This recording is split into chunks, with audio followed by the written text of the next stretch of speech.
are the biggest casualties in the cabinet changes. Charles Keter being moved from the Plum Energy Ministry to Devolution as Labour Minister Simon Chelugui loses key departments of social protection and pension and senior citizens, which will see that particular Labour Ministry's budget cut in order to enforce these changes. Let's delve deeper into these particular stories, and in studio I'm joined by a youthful panel, by the way. Right here physically, MUTHIORA Kariara, who is a party leader of the great nationhood party of Kenya. It's great to have you with us, and good morning.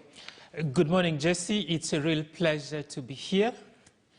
I hope you're going to have a very bold discussion, because Kenya at the moment requires for every citizen to be bold and to speak without fear about what's going on. Especially the youth in the country, who are termed as the majority. As I mentioned, it's a youthful panel, and someone whose youth matters is quite close to her heart. Gloria Oroba joins us via way of Zoom, youth policy analyst. It's been quite a while. Good morning. Good morning, Jesse. Thanks for having me. It's been a moment, eh? It's been like a couple of weeks. Well, it's great to have you. Thanks for making time. Let's begin with the latest changes in the cabinet. And many might say this was expected. There have been rumors about it.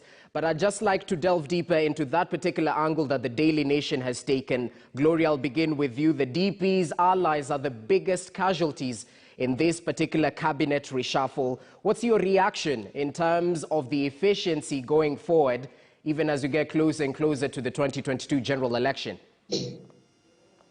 Thank you, Jesse. I don't think this cabinet reshuffle is about efficiency or about actually delivering on the Big Four agenda or Vision 2030 or anything. As you know, definitely we are gearing up for a very highly contested election come in the next 10 months. And yes, of course, there is this very, let me say, huge thing about making sure that some people don't get into office. You know, the Deputy President, William Ruto, is definitely on the forefront in terms of the leading candidates. And I think, yeah, these are the repercussions. So those who seem to be affiliated to him are definitely going to have to carry the cross in the next couple of months. There's going to be a lot of intimidation. There's going to be a lot of... this is actually not going to be the last cabinet reshuffle. I believe come February next year, when most of the party members will be allowed to now transfer to their preferred parties, we are going to see another cabinet reshuffle. Unfortunately, as I said, it has nothing to do with making government more efficient. It has nothing to do with actually delivering the legacy of President Uhuru Kenyatta. But, you know, we are spectators in this thing. We are seeing whether they're going to deliver anything. Again, it's just 10 months. As much as you would like to go in as a minister of a certain ministry and make changes, you know very well that as government is currently very bureaucratic. So I doubt that much will be achieved in this few months. But I would say, even as the president is continuing with this reshuffle, because there will be another one come February, come March next year, perhaps he would consider, if he has to leave a legacy of some sort in terms of youth engagement, perhaps he should consider also bringing the youth on board on ministerial positions, even if it's going to be just for 3 months or 4 months or 6 months. That would be something to look out on, because for now, I don't think there'll be much difference in terms of government efficiency.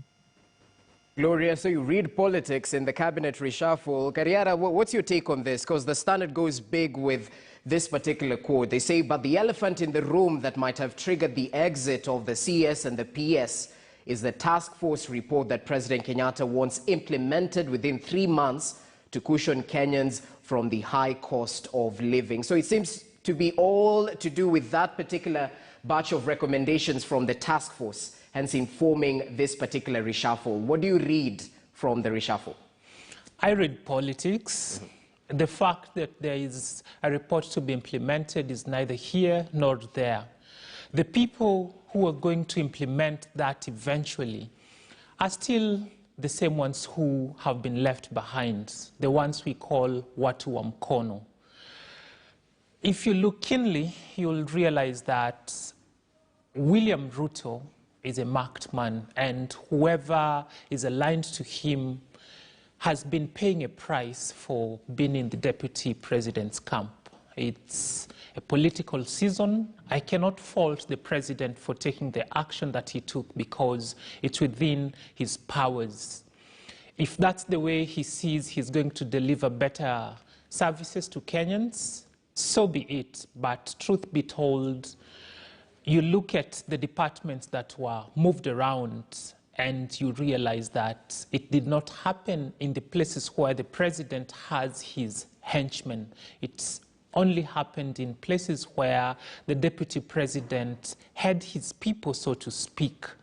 So, yes, we can hope that the promises that were made about the price of electricity going down by about a third, we hope that will happen.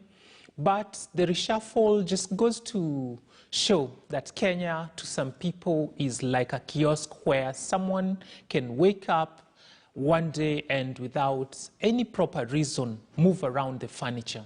That's basically what happened. The Uhuru Muigai Kenyatta cabinet has been a lackluster one, and even in the very penultimate stage, we still do not see him pull a rabbit where he's going to do something he has not done before. I wish he would have gone for firing, and after firing, appointing people who form part of the majority of the Kenyan population, and that is the youth, the young people. They would infuse new ideas that we are yet to see in his cabinet. Okay, but others might argue these changes might show that the president is keen in one or the other in terms of the cabinet secretaries executing his policies even as his term comes to an end. So you don't read any move in terms of perhaps bettering the cabinet's efficiency. Muthiora? No, I do not. I read mostly politics. What's happening here is angling towards the next election, and we know the ministries that hold sway, the ministries that we can call them big money ministries, and that's where he touched mostly.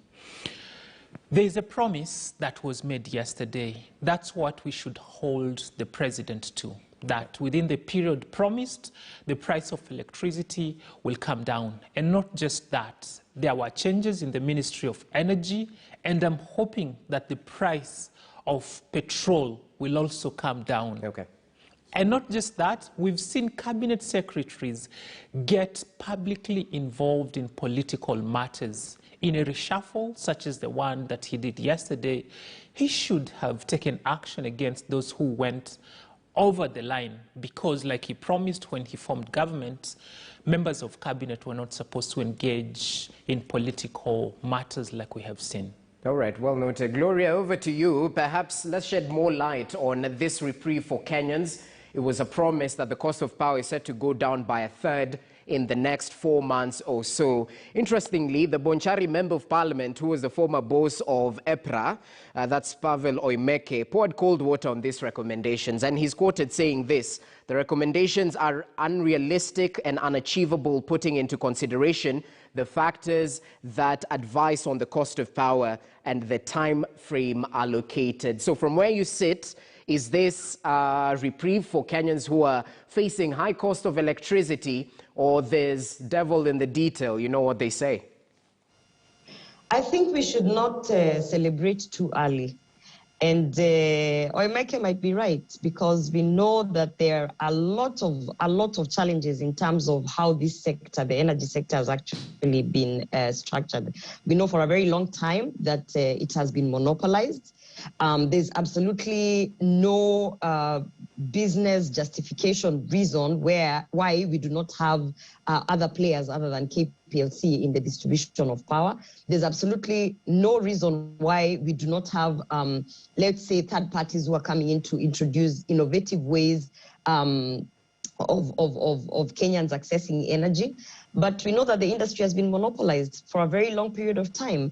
And when someone comes in with a promise that is, I feel like it is very far-fetched in terms of, we're talking about 4 months, just implementing the policy, just actually getting the industry players to understand that if they were talking of profit margins that were of a certain level, we are cutting that into half. We are cutting that into, we are reducing it to, say, 15% or whatever.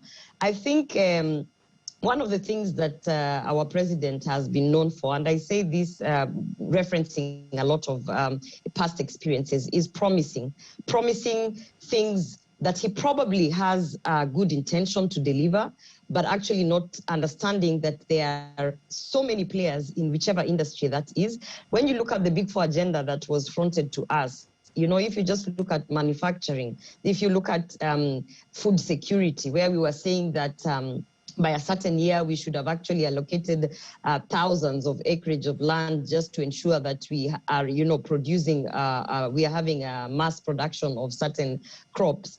Nothing of it happened, We've had the president also come out and promise on certain levels, talk about when we had the KEMSA scandal and we were told that in, I don't know, was it 100 days or less than how many days, we are actually going to see those people, brought to book, but nothing happened. We are now going into maybe 2 years or something. We've seen him promising that the youth are actually going to be empowered economically and through various platforms, including the Kazi Mtaani, and nothing of that has happened. So, I mean, for me, not to say that I don't believe in the intention of it. I do believe that our president has a very good intent in terms of actually moving this country to the next level, but intent is just intent, So if you're being pragmatic, as Oimeke said, it's impossible for you to say that in the next 4 months, Kenyans are actually going to feel that their bills have dropped because of this promise that has been put out, because of this announcement. And also, let's remember that we are 10 months into the next election. So there's going to be a lot of promises coming from the current government, coming from aspiring presidential candidates. So I think we should take it with a pinch of salt. And I think maybe the questions we should start asking is why do we have such high rates of power? It's like someone saying we are having a sale on Tuesday. And so maybe this jacket that I'm wearing on Tuesday is going to be 50% off. But if the initial price was unrealistic, if the initial price was, why did we get there and I would say it's because we've monopolized this industry for so long. Then it doesn't matter even if you give me 70% discount or if you bring it down 70%, because at the end of the day, we should actually push that this industry is not monopolized, and we have other players coming in, and we have because competition is good, and the end results of healthy competition, particularly in the industry of energy, is that the Kenyans will benefit from having different options. If I don't want to get my power from KPLC, then perhaps if there's another player, and that competition of ensuring that you're always trying to put the client first is good. And that's what we should be talking about. But this 4 months promise, I would say, let's just be keen on what are the steps that are going to happen between now and that 4 months. See if anything, if there's any traction in that ministry, if there's any actual tangible results.